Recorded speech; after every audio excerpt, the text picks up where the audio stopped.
ಸೃಷ್ಟಿಕರ್ತನಾದ 4 ಪಾದದ ಹೈಗೂಳಿ. ಆ ಹೈಗೂಳಿಯ ಪ್ರಭಾವದಿಂದ ನನ್ನ ಹಡಗು ಈ ರೀತಿ ತಳಮಳಗೊಳ್ಳುತ್ತಿದೆ.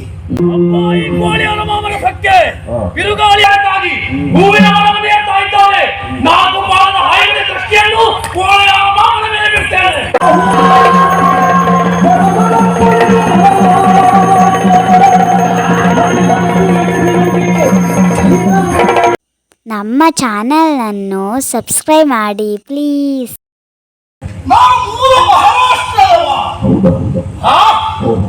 ಬರೇ ಮಹಾರಾಷ್ಟ್ರದಲ್ಲಿ 10ರ ಮೇಲೆ 11 ಅಲ್ಲ, ನಾನು ಆ 11ರಲ್ಲಿ ಒಂದು ಕೋಳಿಯಾರ ವಂಶ ಅಂತ ಕೇಳಿದ್ದೀರಾ? ಆ ಕೋಳಿಯಾರ ವಂಶದಲ್ಲಿ ಸಂಚರಿಸಿದವ ನಾನು. ನಮ್ಮವರೆಷ್ಟೋ ಮಂದಿ ಇದ್ದಾರೆ, ಈ ರೀತಿ ಪ್ರಚಾರದಲ್ಲಿದ್ದವರು ಯಾರೂ ಇಲ್ಲ. ಕಡಲ ಸೀಮೆಯಲ್ಲಿ, ಕಡಲ ತಡಿಯಲ್ಲಿ ಎಲ್ಲಿ ಹೋಗಿ ಕೇಳಿದರು ನನ್ನ ಪ್ರಚಾರ ಇದೆ. ಕೋಳಿಯಾರ ವಂಶದಲ್ಲಿ ಸಂಚರಿಸಿದ ನನಗೆ ಕೋಳರಾಯ ಅದೇ ಹೆಸರು ನನಗೆ ಬಂದದ್ದಿದ್ದರೆ ನಾನು ಸಿದ್ಧಿಸಿಕೊಂಡಂತಹ ನನ್ನ ಸಾಧನೆಯ ಪ್ರತೀಕವಾಗಿ ನಮ್ಮ ಉದ್ಯೋಗ ಏನು ಗೊತ್ತಾ? ಮತ್ಸ್ಯೋದ್ಯಮ, ಮೀನುಗಾರಿಕೆ. ಆಳ ಸಮುದ್ರದಲ್ಲಿ ಮೀನುಗಾರಿಕೆ ನಡೆಸಿ ಅದರಲ್ಲಿ ನಿಶ್ಚೀವನೆನ್ನಿಸಿಕೊಂಡವ ನಾನು. ಎಲ್ಲಿಯೇ ಹೋಗುವುದಿದ್ದರು ಯಾವ ಭಯವೂ ಇಲ್ಲ. ಸಮುದ್ರದ ವಾತಾವರಣವನ್ನು ಚೆನ್ನಾಗಿ ಬಲ್ಲವನ ಎನ್ನುವ ಕಾರಣಕ್ಕಾಗಿ ನಮ್ಮವರೆಲ್ಲ ನಮಗೆ ಎತ್ತರದ ಸ್ಥಾನವನ್ನು ಕೊಟ್ಟಿದ್ದಾರೆ. ಒಟ್ಟಾರೆ ಹೇಳುವುದಿದ್ದರೆ ನಾನು ಮತ್ಸ್ಯೋದ್ಯಮದಲ್ಲಿ ಮಾತ್ರ ನಿಶ್ಚೀಮ ಅಲ್ಲ, ಮಂತ್ರಶಕ್ತಿಯ ಪ್ರಭಾವವು ನಮ್ಮಲ್ಲಿದೆ. ಮಹಾಮಾಂತ್ರಿಕ ಕೋಳೇರಾಯ ಎನ್ನುವ ಹೆಸರನ್ನ ಪಡೆದಿದ್ದೇನೆ. ಅಣಿಮ, ಲಗಿಮ, ಗರಿಮ, ಪ್ರಾಪ್ತಿ, ಪ್ರಾಕಾಮ್ಯ, ಈಶತ್ವ, ವಶಿತ್ವ ಎನ್ನುವ ಅಷ್ಟಸಿದ್ಧಿಯನ್ನ ಬಲ್ಲವನ. ಆದ್ದರಿಂದಲೇ ನನ್ನನ್ನ ಕಂಡವರೆಲ್ಲ ಗೌರವಿಸುತ್ತಾರೆ. ಸಮುದ್ರ ಅಂದರೆ ನಾವು ಹೋಗಲಿಯವರೆಗೆ ಉಂಟು. ಯಾಕಂದ್ರೆ ಪ್ರಪಂಚದ ಸುತ್ತಲೂ ಆವರಿಸಿದೆ ಸಮುದ್ರ. ಆದ್ರೆ ಎಲ್ಲಾ ಕಡೆ ನಮ್ಮ ಕಾರ್ಯಕ್ಷೇತ್ರವ ಅಲ್ಲ, ನಮಗೂ ಸೀಮಿತವಾದ ಪ್ರದೇಶ ಅಂತಿದೆ.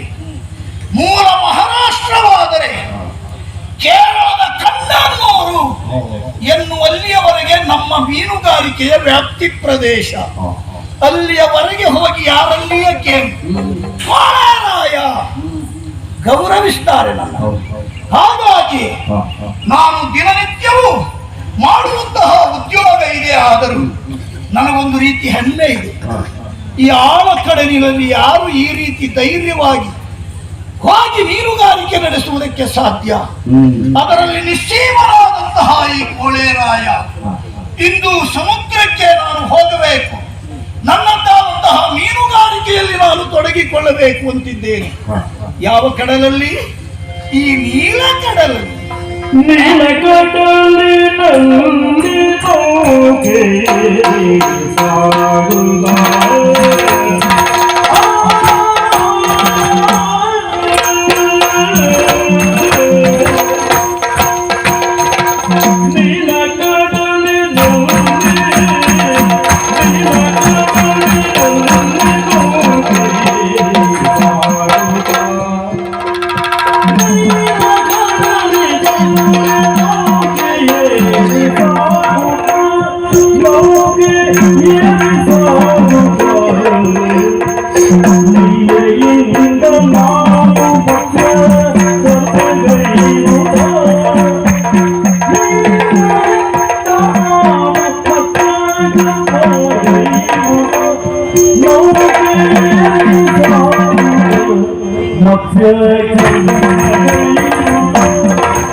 ಏನಿದು ಏನಿದು ಯಾಕೆ ಈ ರೀತಿ ತಳಬಳ? ಅಪ್ಪ, ಹಡಗನ್ನ ಏರಿ ನೇರವಾಗಿ ಹೋಗಬೇಕು.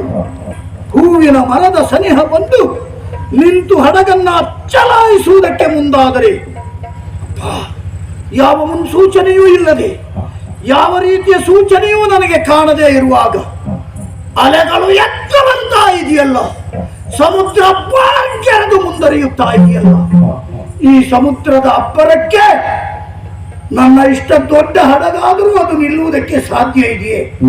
ಇಲ್ಲ. ನನ್ನ ಹಡಗು ನನ್ನ ಆಯ ತಪ್ಪುವ ಪರಿಸ್ಥಿತಿಯಲ್ಲಿದೆ. ಯಾಕೆ ಹೀಗಾಗುತ್ತಾ ಇದೆ? ನಮ್ಮವರೆಲ್ಲ ತತ್ತರಿಸಿ ಹೋಗಿದ್ದಾರೆ. ನನಗಂತೂ ಇದು ಹೀಗೆ ಯಾಕಾಯಿತು?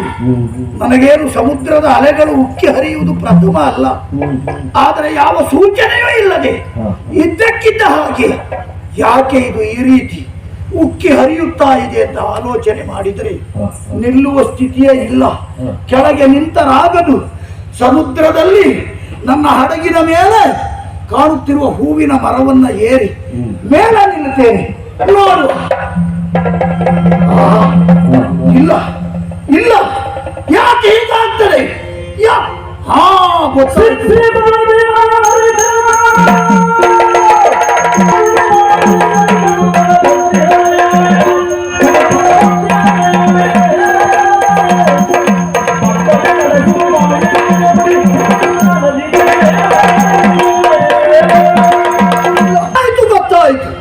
ನನ್ನ ಮಂತ್ರಶಕ್ತಿಯ ಪ್ರಭಾವದಿಂದ ಆಲೋಚಿಸಿ ಕಂಡರೆ ಎಲ್ಲವೂ ನನಗೀಗ ಅರ್ಥವಾಗುತ್ತಾ ಇದೆ. ಯಾರಿಂದ ಹೀಗೆ, ಯಾಕೆ ಹೀಗೆ ಎಂದು ಗ್ರಹಿಸಿದರೆ ಇದ್ದಕ್ಕಿದ್ದ ಹಾಗೆ ಸಮುದ್ರದ ಅಲೆಗಳು ಉಕ್ಕಿ ಹರಿಯಬೇಕಿದ್ದರೆ ಕಾರಣವೇ ಎಷ್ಟು? ನಾನು ಯಾವ ದೈವಗಳನ್ನ ನನ್ನ ಮಂತ್ರಶಕ್ತಿಯಿಂದ ಸೆರೆ ಹಿಡಿದುಕೊಂಡು ಹೋಗಬೇಕು ಎಂದು ಪ್ರಯತ್ನಿಸುತ್ತೇನು, ಅದೇ ದೈವ ಈ ಕ್ಷೇತ್ರಕ್ಕೆ ಕಾರಣೀಕರ್ತರಾದ 4 ಪಾದದ ಹೈಗೂಳಿ. ಆ ಹೈಗೂಳಿಯ ಪ್ರಭಾವದಿಂದ ನನ್ನ ಹಡಗು ಈ ರೀತಿ ತಳಮಳಗೊಳ್ಳುತ್ತಿದೆ. ಇನ್ನೇನು ಇದು ಆಚೆಯೋ ಈಚೆಯೋ ಮಗುಚುತ್ತದೆ, ನಮ್ಮ ಪ್ರಾಣಕ್ಕೆ ಹಾನಿಯಾಗುವಂತಹ ಸಂದರ್ಭ ಇದೆ. ಹಾಗಿದ್ರೆ ಸದ್ಯದ ಸ್ಥಿತಿಯಲ್ಲಿ ಏನೇ ಮಾಡಬೇಕಿದ್ರು ಮೊದಲು ಪ್ರಾಣ ಉಳಿಸಿಕೊಳ್ಳಬೇಕು. ಉಳಿಸಿಕೊಳ್ಳಬೇಕು ಅಂತಿದ್ರೆ ಹಡಗಿನ ಮೇಲೆ ನಿಲ್ಲುವುದಲ್ಲ, ಈ ಹೂವಿನ ಮರವನ್ನ ಏರಿ ನಿಲ್ತೇನೆ.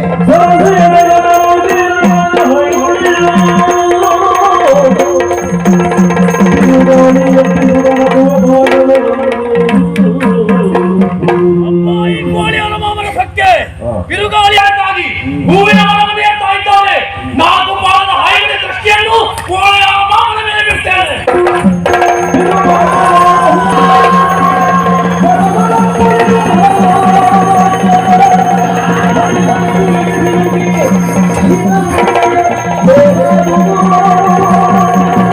ಈ ವಿಡಿಯೋ ಇಷ್ಟವಾದಲ್ಲಿ ನಮ್ಮ ಚಾನಲನ್ನು ದಯವಿಟ್ಟು ಸಬ್ಸ್ಕ್ರೈಬ್ ಮಾಡಿ, ಲೈಕ್ ಮಾಡಿ, ಹಾಗೆ ನಿಮ್ಮ ಅನಿಸಿಕೆಗಳನ್ನು ಕೆಳಗಿನ ಕಮೆಂಟ್ ಬಾಕ್ಸಲ್ಲಿ ಕಮೆಂಟ್ ಮಾಡಿ.